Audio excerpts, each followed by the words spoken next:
कल क्या आप मुझे बता सकते हैं कि हम लोग कंस्ट्रक्टर क्यों यूज करते हैं? क्योंकि एपीआई आने के पहले आपको कंस्ट्रक्टर आना जरूरी है। Yes sir. तो आप बता सकते हैं कि कंस्ट्रक्टर क्यों यूज करते हैं हम लोग? इसके पहले का चैप्टर हमने कंस्ट्रक्टर देखा था। ठीक है, क्या क्यों यूज करते हैं हम लोग कंस्ट्रक्टर? सर वैल्यू स्टोर, किसी चीज को वैल्यू देने के लिए। इनिशिएट करने के लिए। हम लोग ऐसे नहीं बोल सकते कि किसी चीज को वैल्यू देने के लिए, क्योंकि हम लोग ऐसे बोल सकते हैं कि अगर देखो कोई भी एक ऑब्जेक्ट है ना, तो वो हाँ। ऑब्जेक्ट को इनिशिएट करने के लिए हम लोग कंस्ट्रक्टर का यूज करते हैं या कंस्ट्रक्टर का इस्तेमाल करते हैं। ठीक है, यस सर। तो अभी देखिए, जब आप एक रिएक्ट की कंपोनेंट की एपीआई यूज करते हैं, एपीआई मतलब क्या होता है? एपीआई मतलब एप्लीकेशन प्रोग्रामिंग इंटरफेस, राइट? जो यस सर। मेरे एप्लीकेशन का पार्ट नहीं है, मैं बाहर से उसको क्या कर रहा हूँ, इंपोर्ट कर रहा हूँ। यस ठीक सर। है, ऐसी चीजों को हम लोग क्या बोलते हैं, एपीआई बोलते हैं। ठीक यस। है, तो जब भी हम लोग कोई एपीआई लेते हैं, तो हमारे एप्लीकेशन की स्टेट, या फिर आप कोई भी एक कंपोनेंट यूज कर रहे हो समझो, ठीक है, तो यस मैं सर। एक एग्जांपल देता हूँ, ये यही एक एग्जांपल देता हूँ, हमारे प्लेटफॉर्म का ही एग्जांपल देता हूँ। ठीक है, अभी समझो मैं अगर कंटेंट में चला गया, ओके, तो देखो मैंने इस कंटेंट के ऊपर क्लिक किया, जैसे ही मैंने कंटेंट के ऊपर क्लिक किया, यहाँ के कंटेंट क्या हो गए, चेंज हो गए, राइट? Yes sir. ओके, अगर मैं क्लास के ऊपर क्लिक करता था तो ये क्लास के कंटेंट यहाँ पे लोड होते। ठीक है, यस इसका मतलब क्या, कि मैं जिस भी इसके ऊपर इवेंट परफॉर्म कर रहा हूँ, इवेंट परफॉर्म कर रहा हूँ मतलब क्लिक कर रहा हूँ, वहां पे मेरे एप्लीकेशन की स्टेट क्या हो रही है, चेंज हो रही है, राइट है? Yes sir. ये एप्लीकेशन की स्टेट चेंज हो रही है। और ये जो डेटा आ रहा है, जैसे अगर मैं कोई एक चैप्टर का डेटा ओपन कर लेता हूँ, जैसे ये इसी चैप्टर का डेटा मैं ओपन करता हूँ, ये जो डेटा आ रहा है, क्या ये डेटा हमारा स्टोर है एप्लीकेशन के अंदर? यस। Yes sir. एप्लीकेशन के अंदर होगा या एप्लीकेशन से बाहर से ये डेटा आ रहा होगा? एप्लीकेशन के बाहर से आता है। एप्लीकेशन के बाहर का भी आ सकता है, एप्लीकेशन के अंदर भी स्टोर रह सकता है। ठीक है, तो हम लोग ये बोल सकते हैं कि जब डेटा अगर एप्लीकेशन से बाहर से आता है, तो हम लोग उसको एक एक इंटरफेस बोलते हैं, जिसको हम लोग कंट्रोल करते हैं एपीआई से। ठीक है, यस सर। तो दो चीजें मुझे क्लियर होती है, कि पहली चीज कौन सी क्लियर होनी चाहिए, कि जब भी हम लोग एपीआई यूज करते हैं, हमारी ऐप की जो स्टेट है, वो स्टेट क्या होती है, चेंज होती है। ठीक है, तो यस सर। ऐप की स्टेट को चेंज करने के लिए, एपीआई को यूज करने के लिए, वहां पे तीन अलग अलग मेथड्स है। ओके, तो उसमें से पहला मेथड है सेट स्टेट मेथड। कौन सा मेथड है पहला method? State state. Set state method. Okay, तो देखो यहाँ पे सेट स्टेट मेथड को मैं सबसे पहले एक्सप्लेन करूंगा। ठीक है, यस तो सर। देखिए, पहला मेथड को देखते हैं। फाइन, कब यूज होता है ये नाम पहले आपने कभी सुना है, सेट स्टेट मेथड? नहीं सर। नहीं, पक्का नहीं सुना है? नहीं सर। चैप्टर नंबर 5 पढ़ा आपने? हाँ सर। पक्का, चलो मैं चैप्टर नंबर 5 ओपन कर लेता हूँ। Sorry, chapter number 6, react state. Yes okay, sir. यहाँ पे देखो, अगर मैं आगे डाउन जाता हूँ, तो स्टेट कैसे डिफाइन करते हैं, दिस डॉट स्टेट्स को, स्टेट से हम लोग स्टेट को डिफाइन करते हैं। Yes sir. उसके बाद अगर मुझे उसी स्टेट को क्या करना रहेगा, चेंज करना रहेगा, तो हम लोग मेथड यूज करते हैं, सेट स्टेट मेथड। यस ठीक है, सर। एक मिनट, यहाँ पे दिखाता हूँ मैं आपको।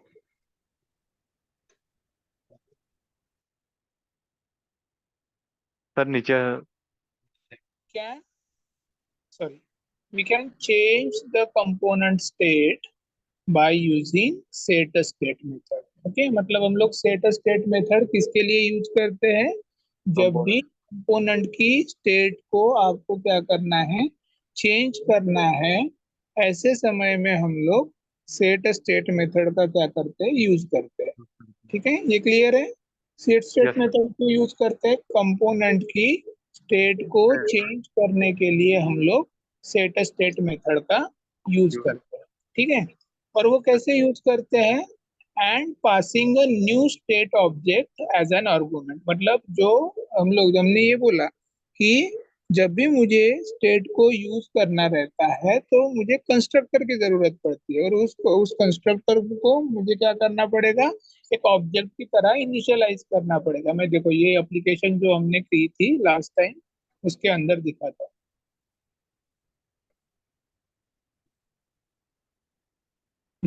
ये देखिए, यहाँ पे हमने सेट स्टेट मेथड यूज की है। ओके, और सेट स्टेट मेथड के कंस्ट्रक्टर के अंदर हमने क्या किया है, कंस्ट्रक्टर के अंदर हमने एक ऑब्जेक्ट क्रिएट किया। ये ऑब्जेक्ट है ना हमारी, यस ऑब्जेक्ट है सर। कि नहीं है। ओके, तो इसको इनिशियलाइज करने के लिए हमने क्या किया है, यहाँ पे कंस्ट्रक्टर के अंदर उसको इनिशियलाइज किया। ठीक है, यस इतनी चीजें क्लियर हो गई। इसमें यस कुछ सर। डाउट है कि नो सेट स्टेट मेथड किसके लिए यूज होता है, अब कंपोनेंट की स्टेट को चेंज करने के लिए हम लोग सेट स्टेट मेथड का यूज करते हैं। ठीक है, यस। तो अभी मैं आपको दिखाऊंगा कि कैसे यूज करना है, सेट स्टेट मेथड का यूज कैसे करना है। Okay, okay okay. तो मैं क्या कर लेता हूँ, यही प्रोग्राम आप लोगों को करके दिखाता हूँ। हालांकि ये प्रोग्राम हम लोगों ने किया है, लेकिन पर सबसे पहले मैं आपको एक्सप्लेन करके बताता हूँ कि सेट स्टेट मेथड का यूज कैसे करना है। Okay, yes sir. पूरा नया प्रोग्राम बनाएंगे कि पुराने प्रोग्राम से काम चलाएंगे। सर न्यू बनवा। न्यू वाला पर बनाते हैं, ठीक है। हम लोग ये सारी की सारी चीजें मैं डिलीट कर देता हूँ। यस ठीक है?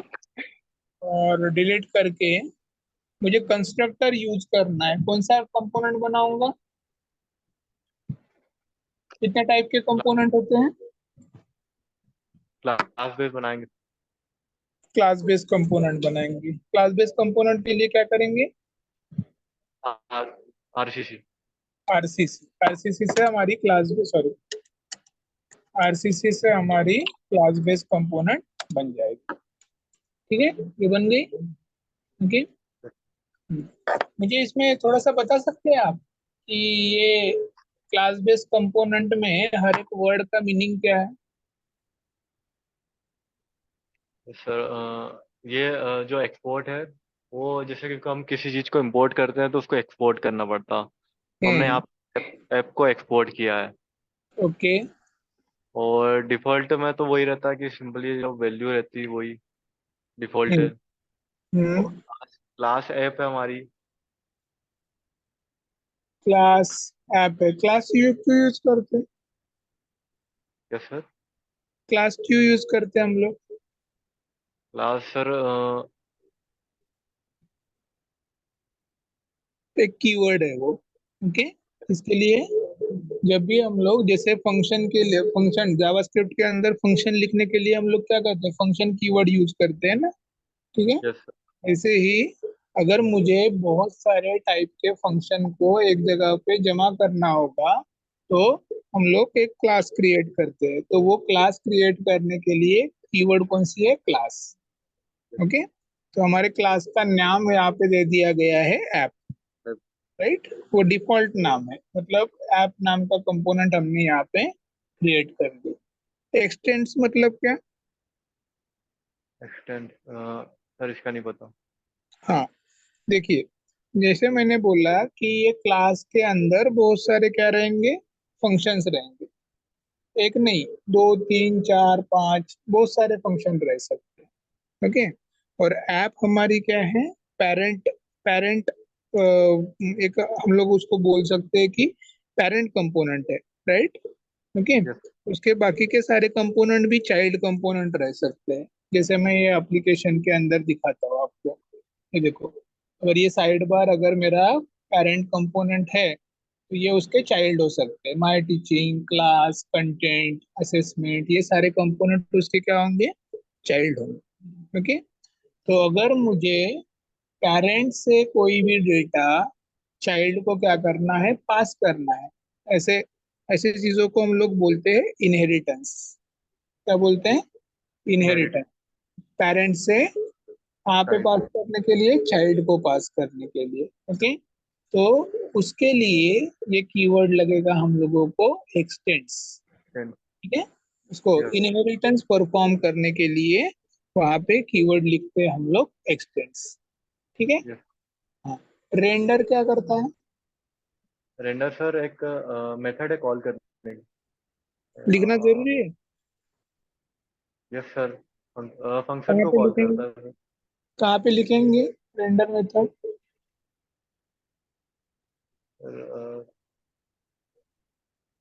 कंपोनेंट के अंदर ही, मतलब जो फंक्शन बेस्ड कंपोनेंट में रहता है रेंडर मेथड की क्लास बेस्ड कंपोनेंट में?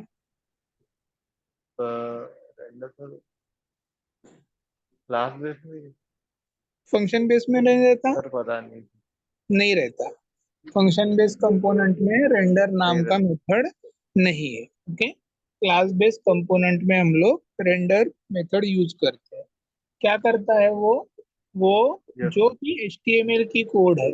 ओके। अगर मैं इसके अंदर में अभी क्या करने जा रहा हूँ, अभी एक HTML की कोड में लिखने जा रहा हूँ। जैसे मुझे एक मैसेज दिखाना है, समझो। ओके। तो यहाँ पे मैं एक H1 दे देता हूँ। H1, hi, I am react API component.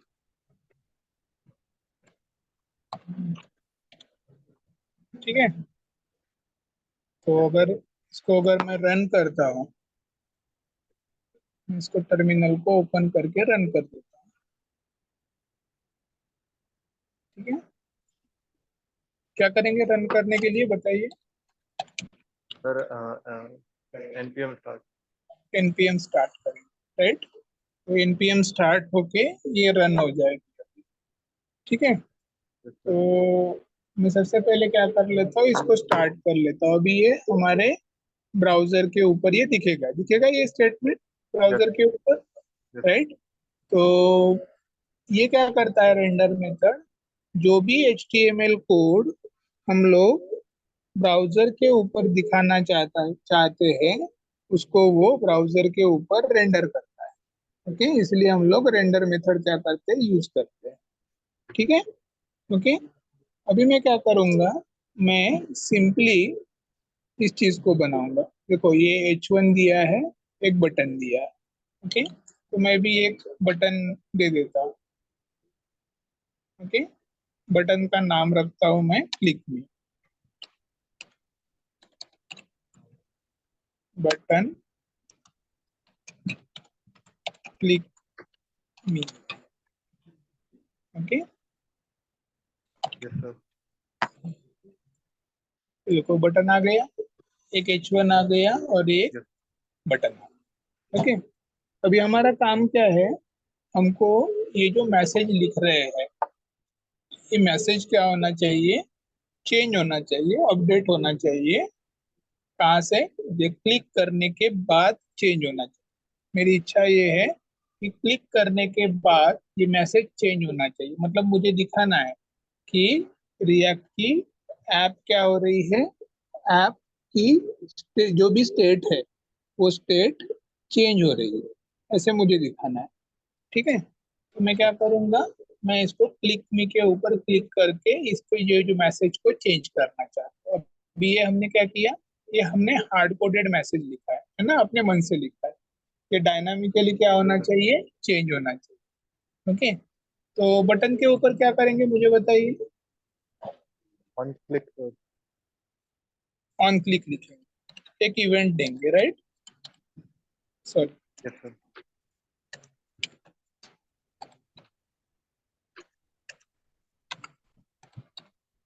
On click.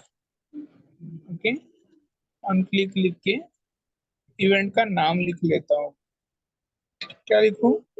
Handle click लिखो, हैंडल क्लिक। ठीक है। एक एरर आ रही है, एरर क्या आ रही है, क्यों आ रही है मुझे बताइए? यहाँ दिस पर के बारे में। एरर आ गई, handle click is not defined. Sir handle click को डिफाइन नहीं करा। किया नहीं है, राइट, हैंडल क्लिक को डिफाइन नहीं किया। कहाँ पे डिफाइन करेंगे?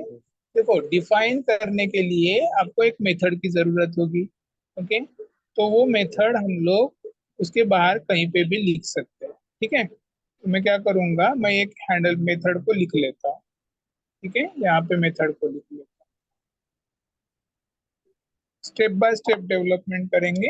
एक डेवलप, ये यहाँ पे मैं मेथड का मैं नाम लिख लेता हूँ, हैंडल क्लिक। ये एक मेथड है, इसलिए सिंपल ब्रैकेट आएगा।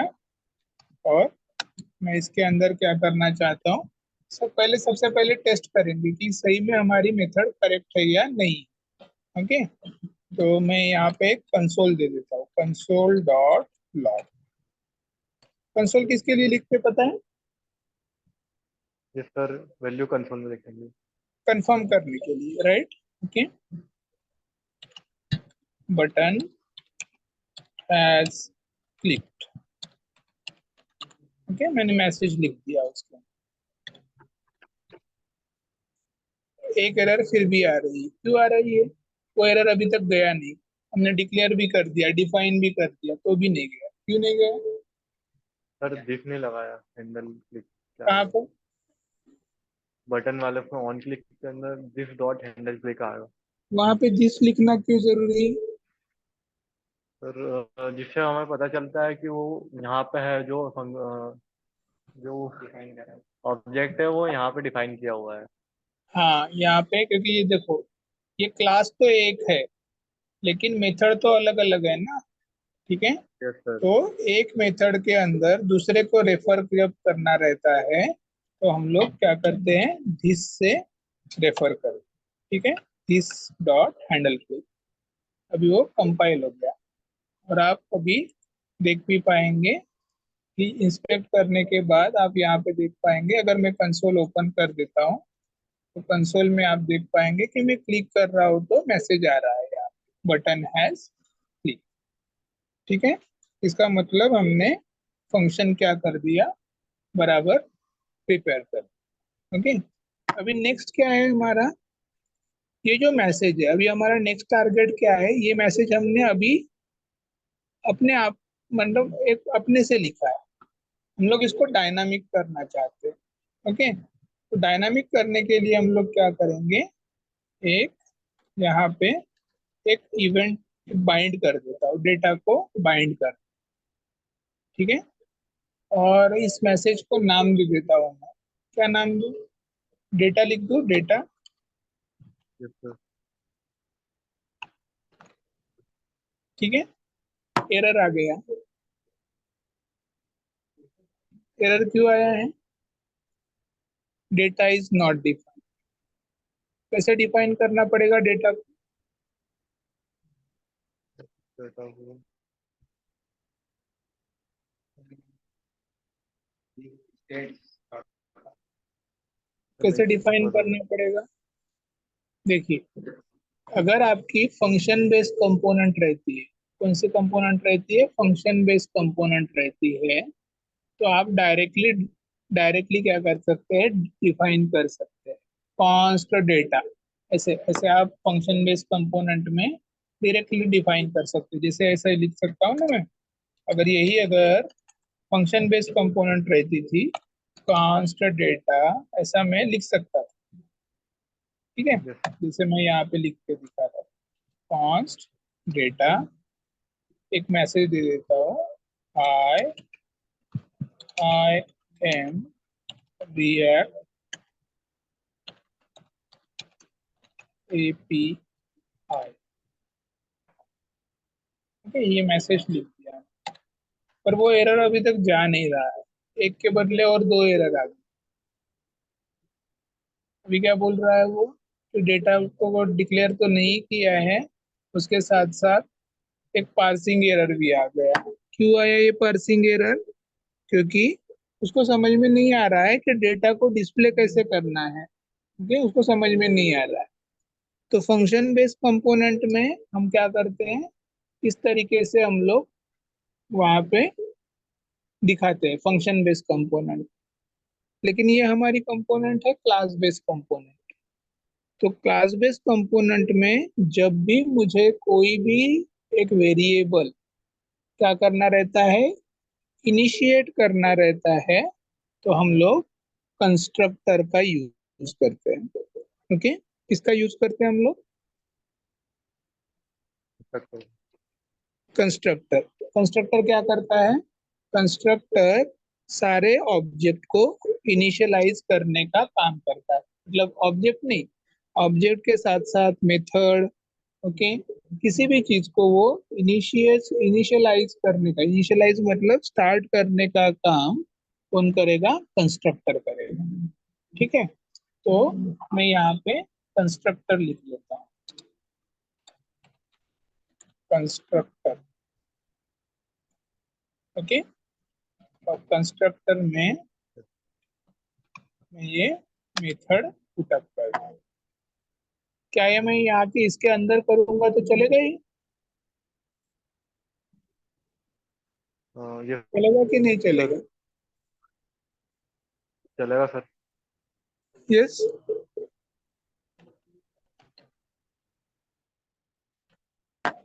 एक एरर अभी भी है, एक वार्निंग भी है। एरर क्या है मैं दिखा देता हूँ। अब वो एरर फिर से आ गया, पार्सिंग वाला तो चला गया, लेकिन data is not defined. Data को इस तरीके से हम लोग डिफाइन नहीं कर सकते। ओके, तो फिर कैसे डिफाइन करेंगे? सर दिस लगा के देखिए, और डाटा। देखिए, जब भी कंस्ट्रक्टर के अंदर किसी चीज को आप इनिशियलाइज करते हैं, तो वो चीज क्या होनी चाहिए? आपका ऑब्जेक्ट होना चाहिए। क्या होना चाहिए? ऑब्जेक्ट होना चाहिए। ठीक है, तो मैं क्या कर लेता हूँ, मैं यहाँ पे इसको ऑब्जेक्ट बना देता हूँ। ये जो कॉन्स्ट है, इसको मैं एक ऑब्जेक्ट की तरह दिखाता हूँ।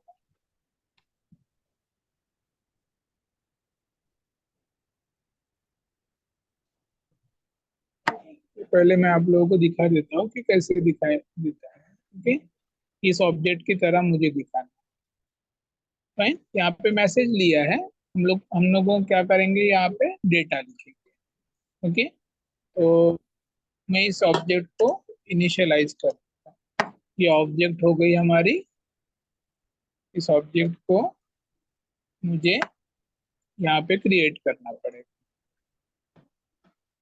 कंट्रोल एक्स और कंट्रोल वी कर। ठीक है,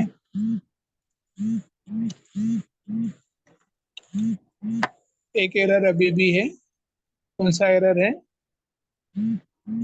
expected an assignment or a function call instead of an expression।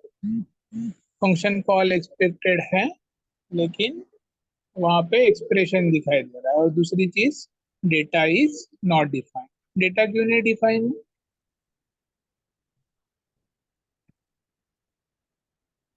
क्योंकि हमने यहाँ पे क्या करना है, मुझे यहाँ पे मुझे डेटा को चेंज करना है, और ये एक अलग जगह पे है, ये अलग जगह पे है। ठीक है, तो मुझे क्या करना पड़ेगा? दिस लगाना पड़ेगा। ओके, दिस कैसे लगाएंगे? देखिए मैं दिखा देता हूँ दिस कैसे लिखेंगे। दिस, उससे क्या होने वाला है? चेंज होने वाला है अब हमारे एप्लीकेशन की स्टेट। स्टेट चेंज होने वाली है। ओके, स्टेट रहे या प्रॉप रहे, दोनों क्या रहते हैं? ऑब्जेक्ट रहते हैं। इसीलिए हम लोग इसको एक ऑब्जेक्ट की तरह दिखाएंगे। ओके, तो मैं यहाँ पे लिख देता हूँ this dot state, sorry, state dot data. और इसको क्या करूंगा? इसको मैं दिखाऊंगा एक state. Okay, state is equal to, यहाँ पे भी मुझे दिस लगाना पड़ेगा, दिस डॉट स्टेट। हो गया एक एरर। अब जो एप्लीकेशन चला गया। अभी यहाँ पे एरर क्या आ रही है देखो, पढ़ सकते हो आप लोग? Yes sir. क्या लिखा है error? Must call super constructor in derived class. हाँ, मस्ट कॉल सुपर कंस्ट्रक्टर। जब भी हम लोग कंस्ट्रक्टर को यूज करते हैं तो किसे कॉल करना पड़ता है? हम लोगों को सुपर नाम की एक मेथड को कॉल करना पड़ता है।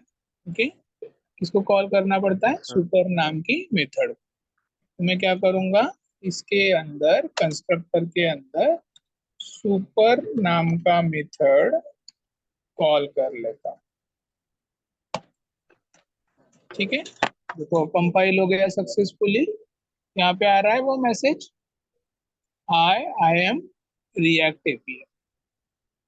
ओके, या फिर मैं इस मैसेज को चेंज कर देता हूँ कि डायनामिकली लिखा जा रहा है। Okay, I welcome to React JS. देखो ये चेंज हो गया होगा, वेलकम टू रिएक्ट। ठीक है, तो वो क्या हो रहा है, वो डेटा यस। डायनामिकली चेंज हो रहा है। अभी मुझे क्या लगता है, मेरी रिक्वायरमेंट क्या है, देखो अभी अपमेंट सेटिस्फाई नहीं हुई। मुझे क्या लगता है कि ये जो मैसेज है, ये मैसेज पहले हमने हार्ड कोडेड लिख दिया था, अभी हार्ड कोडेड नहीं है। अभी हमने क्या किया, अभी हमने इसको बाइंड किया है, इस मैसेज को हमने बाइंड किया है। ओके, अभी क्या लगता है मुझे कि इसको क्या करना है, चेंज करना है। ओके, जैसे ही इसके ऊपर मैं क्लिक करूंगा तो क्लिक करने के बाद ये मैसेज क्या होना चाहिए, अपने आप चेंज होना चाहिए। ओके, तो क्या करेंगे, कौन से मेथड का यूज करने वाले हैं हम लोग? स्टार्टिंग में हमने आपको बोला कौन से मेथड का यूज करने वाले हैं हम लोग? State state. Set state method का यूज करेंगे। ठीक है, अभी देखिए मैं कहाँ पे यूज करता हूँ सेट स्टेट मेथड। ठीक है, हम लोग इस मेथड का यूज करेंगे जहाँ पे हमने इवेंट लिखा है वहां पे उसका यूज करेंगे। ठीक है, तो देखो इवेंट कहाँ पे लिखा है, इसके अंदर लिखा है। ठीक है, तो इसके यस अंदर सर। मैं क्या करता हूँ, सेट स्टेट मेथड का यूज करते हैं। ठीक है, this dot set state. Okay, ये क्या है, एक मेथड है। इस मेथड के अंदर मुझे ऑब्जेक्ट को ओवरराइड करना, ऑब्जेक्ट को ओवरराइड करना। यहाँ का ही मैसेज मैं कॉपी कर लेता हूँ।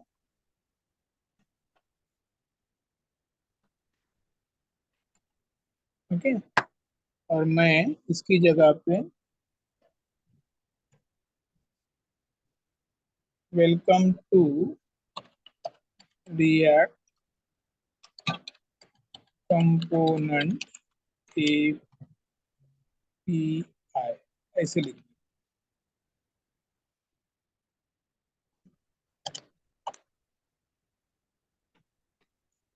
ठीक है, अभी यस क्लिक करने के ऊपर होगा, हो रहा है क्या क्लिक करने के ऊपर? देखो क्लिक सर। किया करने के ऊपर एरर आ रही है, क्यों एरर आ रही है?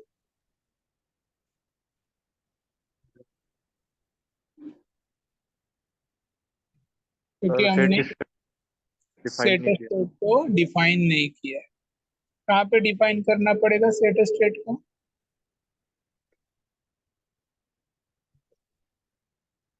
ये सही किया है हमने। ओके, इसमें कोई डाउट नहीं है। ओके, लेकिन ये जो मेथड यूज कर रहे हैं, ये जो हम लोग ये मेथड यूज कर रहे हैं, ठीक है, ये हैंडल क्लिक वाला मेथड जो यूज कर रहे हैं, क्या है, इस मेथड को हमने इनिशिएट किया है क्या? नहीं किया है। ओके, तो इस मेथड को भी हम लोगों को क्या करना पड़ेगा, इनिशिएट करना पड़ेगा। कहाँ पे? कंस्ट्रक्टर के अंदर। जब तक किसी मेथड को, किसी ऑब्जेक्ट को हम लोग इनिशियलाइज नहीं करते, तब तक वो कंस्ट्रक्टर के अंदर काम नहीं करेगा। ओके, तो मैं क्या करूंगा, मैं इसके बाद ओके सेमीकोलन दे देता हूँ मैं। इसके बाद कैसे लिखता हूँ मैं, देखिए ओके। मैं यहाँ पे कॉल बैक फंक्शन यूज करने वाला हूँ। कौन सा फंक्शन यूज करने वाला हूँ, आपने कभी सुना है नाम कॉल बैक फंक्शन का? Yes sir. क्या करता है कॉल बैक फंक्शन?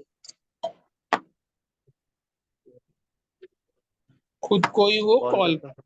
खुद को ही रिपीट करने के लिए क्या करता है, कॉल करता है। ठीक है, तो मैं यहाँ पे कॉल बैक फंक्शन का यूज करने वाला हूँ। ओके, ये जो मेथड है इस मेथड को मुझे डिक्लेयर करना है। ओके, तो मैं यहाँ पे लिखूंगा instant this dot handle. Okay, अभी मेथड नहीं देनी है क्योंकि मुझे बस इंस्टेंट क्रिएट करना है, उसको बस डिक्लेयर करना है। तो डिक्लेयर कर दिया मैंने। ओके, इसके यस आगे सर। इक्वल टू, ये खुद को कॉल करेगा। ओके, कैसे कॉल करेगा देखो, दिस डॉट हैंडल क्लिक। वो खुद को क्या कर रहा है, कॉल कर। ओके, अभी इसके साथ हम क्या करेंगे, जो आ रही है वैल्यू, देखो मैंने जैसे डॉट दिया मुझे मेथड के नाम मिलने लगे। ओके, अप्लाई है, बाइंड है, कॉल है, कॉलर है, लेंथ है, नेम, प्रोटोटाइप, ये सारे मेथड के नाम। ओके, इस कॉल बैक फंक्शन में हम लोग क्या करने वाले हैं, यहाँ पे हम लोग वैल्यू बाइंड करने वाले हैं। ठीक है, बाइंड बाइंड मेथड है। ओके, बाइंड मेथड, इसके अंदर यस हम सर। लोग बाइंड को यूज करेंगे। ठीक है, तो अभी मेरा एम क्या है वो गया, देखो प्रोग्राम सक्सेसफुली रन हो गया है। लेकिन अगर मैं क्लिक कर रहा हूँ तो वो एरर अभी भी वैसे ही आ रही है, एरर अभी तक जा नहीं रही। ठीक है, मैं क्या करता हूँ, इस बाइंड के अंदर दिस को पास कर देता हूँ, दिस ये कीवर्ड क्या करता हूँ, पास कर देता हूँ। ठीक है, अभी हम लोग देखते हैं, अभी हो रहा है चेंज, आप देख पा रहे हैं। पहले स्टेट क्या यस है, sir. Hi welcome to React. Okay, ये मैं क्लिक करता हूँ तो मैसेज चेंज हो रहा है, hi welcome to the React component API. Okay, और इवेंट भी फायर हो रहा है। ठीक है, तो सेट स्टेट मेथड हम लोग किसके लिए यूज करते हैं, सेट स्टेट मेथड हम लोग किसी भी एप्लीकेशन की स्टेट को चेंज करने के लिए हम लोग सेट स्टेट मेथड का यूज करते हैं। ठीक है, यस सर। ये क्लियर हो गया, सेट स्टेट मेथड कैसे यूज करना है तो देखो। यस लेकिन सर। यूज करने का एक तरीका है। ओके, जो इवेंट लिख रहे हैं उस इवेंट के अंदर हम लोग सेट स्टेट मेथड को क्या करेंगे, लिख, और जिस ऑब्जेक्ट को मुझे ओवरराइड करना है, ओके, उस ऑब्जेक्ट को मुझे, वो मैसेज मुझे क्या करना पड़ेगा, यहाँ पे पास करना पड़ेगा। ठीक है, ये समझ में आया? Yes sir. ओके, तो मैं ऐसे समझता हूँ कि ये क्लियर हो गया है। ठीक है, यस सर। अभिषेक ना, सर। पंकज, पंकज हाँ सॉरी, पंकज। ओके, तो ये क्लियर हो गया पंकज? Yes sir. ओके, चलिए, अभी इसमें कुछ डाउट है? डाउट अभिषेक? नहीं सर। नहीं है। ओके, ऐसा ही एक मेथड है, फोर्स अपडेट नाम का मेथड। ओके, ऐसा ही एक मेथड है, कौन सा, अब फोर्स अपडेट। अपडेट नाम का मेथड। ओके, इसमें और इसमें फर्क क्या है मैं बता देता हूँ। ओके, तो theory theory point of view बता देता हूँ कि दोनों में फर्क क्या है। Set state method is use to update the state of component. ये क्या करता है, ये स्टेट को, कंपोनेंट की स्टेट को वो अपडेट कर देता है। ओके, लेकिन उसका प्रॉब्लम क्या है वो देखो, this method does not always replace the state immediately. मतलब अगर मुझे, अगर ऐसे चाहिए होगा कि इमीडिएटली स्टेट को क्या करना है, रिप्लेस कर देना है, ओके, तो इमीडिएटली वो रिप्लेस नहीं करता। Fine, yes sir. Instead it only add the changes to the original state. Okay, मतलब ओरिजिनल स्टेट में कुछ होने वाले चेंजेस को वो क्या कर देता है, ऐड कर देता है। ओके, मतलब आपकी स्टेट एक्चुअल में नहीं चेंज होती, बस खाली चेंजेस अप्लाई हो जाते ठीक है, fine. yes, it is a primary method that use to update the user interface. मतलब जब भी आपको यूआई को, जैसे ये यूआई क्रिएट किया गया है लर्न कोच का, ठीक है, तो इस यूआई को अगर अपडेट करना है तो हम लोग जनरली सेट स्टेट मेथड का क्या करते हैं, यूज करते हैं। करता हूँ।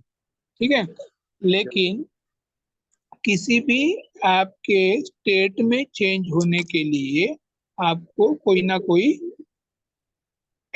इवेंट हैंडल करना जरूरी होता है। जैसे हम लोग हमारे प्रोग्राम में बटन के ऊपर क्या कर रहे हैं, क्लिक कर रहे हैं, yes ओके। sir, और उस क्लिक के ऊपर से सर्वर से क्या आना चाहिए, रिस्पॉन्स आना चाहिए। क्या आना चाहिए, सर्वर से response रिस्पॉन्स आना चाहिए, ठीक है। अभी मुझे बताइए इस प्रोग्राम में यहाँ पे सर्वर का डेटा कहाँ पे आया। सर,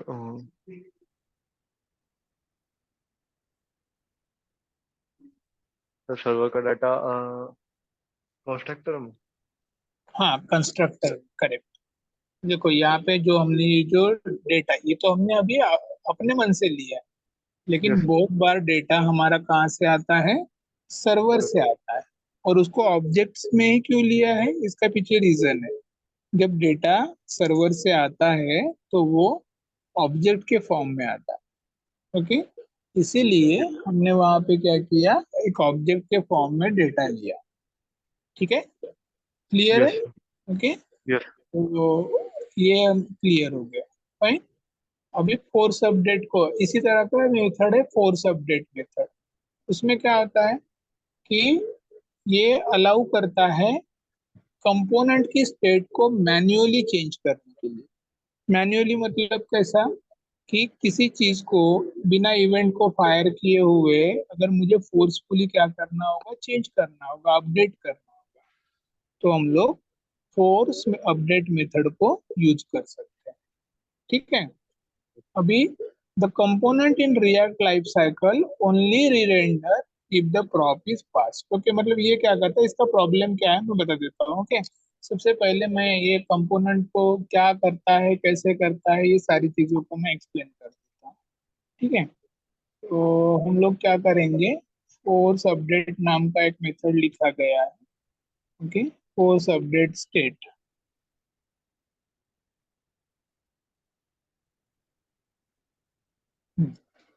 मैं इसकी जगह पे जहाँ पे हमने इवेंट हैंडलर दिया है ना, यस उसी जगह पे मैं कुछ और चीजें, चलो ये प्रोग्राम मैं आपको नेक्स्ट टाइम दिखा दूंगा। आपने इसके पहले जावास्क्रिप्ट के अंदर कभी रैंडम नंबर जनरेट किए हैं क्या। नंबर। जावास्क्रिप्ट पढ़ते समय एक मैथ डॉट नंबर में या मैथ नंबर में एक मेथड है रैंडम नंबर जनरेट करने का, रैंडम नाम का, ये राइट है। यस सर, किया था। हाँ, वो थोड़ा सा पढ़ के रखिए, नेक्स्ट क्लास से पहले पढ़ के रखिए, ओके। मैं कहाँ पे है वो भी दिखा देता हूँ, ओके। ओके। उसको थोड़ा सा पढ़ के रखना, क्योंकि वो नेक्स्ट एग्जाम्पल के लिए थोड़ा सा समझने में इजी जाएगा। ओके, मैं अभी एक्सप्लेन करने वाला था, लेकिन आप उसको सबसे पहले पढ़ के रखो, ओके। ये जो जावास्क्रिप्ट मैथ है ना, मैथ के अंदर ये रैंडम मेथड है, देखो, ओके। Yes sir. ये 0 to 1 रैंडम नंबर कोई भी जनरेट कर सकता है। ठीक है, तो इस मेथड का यूज करके हम लोग क्या करने वाले हैं, कंपोनेंट के अंदर हम लोग चेंजेस करने वाले हैं। ठीक है, फाइन। आज पढ़ाओ कि नेक्स्ट क्लास में पढ़ाओ ये चीज। सर नेक्स्ट में रिपीट करनी पड़ेगी तो नेक्स्ट क्लास में ही पढ़ा दो। नेक्स्ट क्लास में पढ़ाता हूँ, तो that will be better, okay. मैं अभी आज थ्योरेटिकली आप लोगों को बता देता हूँ थोड़ा सा, ताकि यस सर। ओवरव्यू रहे, ओके। और हम लोग इसको प्रैक्टिकली हम लोग नेक्स्ट क्लास में देखेंगे। ठीक है, ओके। वैसे भी हमारी जो क्लास है ना, वो क्लास 1 तारीख से पांचों दिन चलेगी अपनी। ठीक है, यस तो सर। मैं आपको बता देता हूँ, पहले थ्योरेटिकली बताता हूँ। देखो, ये क्या करता है, ये अपडेट करता है, मैन्युअली अपडेट करता है। और कब अपडेट करता है, जब कोई प्रॉप या कोई भी स्टेट चेंज होता है, तो ये फोर्सिबली उस कंपोनेंट को अपडेट करता है।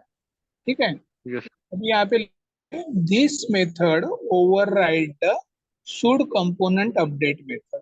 ये क्या होता है should component update method? Sir. Sir उस शायद उसी टाइम पे अपडेट। देखिए, मुझे बताइए, एक असेसमेंट किया मैंने, उस असेसमेंट में आपको क्वेश्चन पूछा था कि रिएक्ट की लाइफ साइकिल कितनी होती है, कितनी कितने फेज होते हैं रिएक्ट के लाइफ साइकिल के?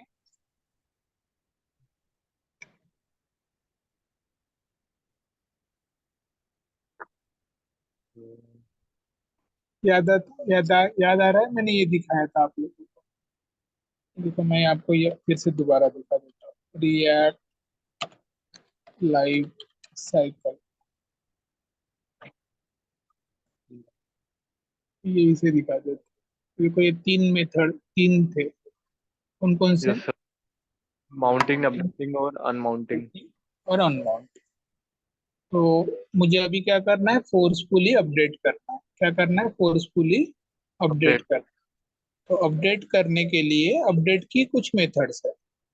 देखो यस। अपडेट की कुछ मेथड है, 5 मेथड है अपडेट की। Get derived state from prop, should component update. तो ये अपडेट के अंदर एक मेथड है।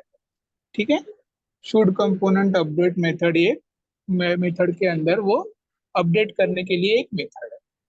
ठीक है, ये समझ में आया? ये जो पॉइंट है वो, ओके, ये मेथड है ये अपडेट में के अंदर, क्योंकि मुझे फोर्सफुली अपडेट करना है कंपोनेंट को, इसलिए। ओके, तो ये मेथड क्या करता है, हम इसको चिल्ड्रन कंपोनेंट में लिखते हैं। चिल्ड्रन कंपोनेंट मतलब जैसे मैंने बताया कि अगर एक पेरेंट कंपोनेंट है तो उसको आप चाइल्ड कंपोनेंट में इसको क्या कर सकते हो, लिख सकते हो। ठीक है, लेकिन इसका प्रॉब्लम क्या है कि ये फोर्सफुली अपडेट करता है। फोर्सफुली अगर मतलब कुछ अगर नॉर्मल स्टेट से अगर कोई कंपोनेंट अगर क्या नहीं हो रहा है, कोई कंपोनेंट अगर फॉर एग्जांपल अपडेट नहीं हो रहा है, तो हम लोग फोर्सफुली क्या करते हैं, उसको अपडेट करते हैं। ठीक है फाइन। Yes sir. तो ज्यादातर ये मेथड हम लोग यूज नहीं करते, हालांकि इसको ज्यादातर यूज नहीं किया जाता है। ओके, तो जनरली हम लोग प्राइमरी बेसिस पे हम लोग सेट स्टेट मेथड का यूज करते हैं। ठीक है, ओके। तो यस हम लोग और एक चीज मैं बताना चाहूंगा, एक थोड़ा सा यस इसमें सर। ना थोड़ा सा चेंजेस है। मैं रिकॉर्डिंग को स्टॉप कर देता हूँ थोड़ा सा, क्योंकि ऑलमोस्ट हम अपना पढ़ा के हो गया है। Yes sir.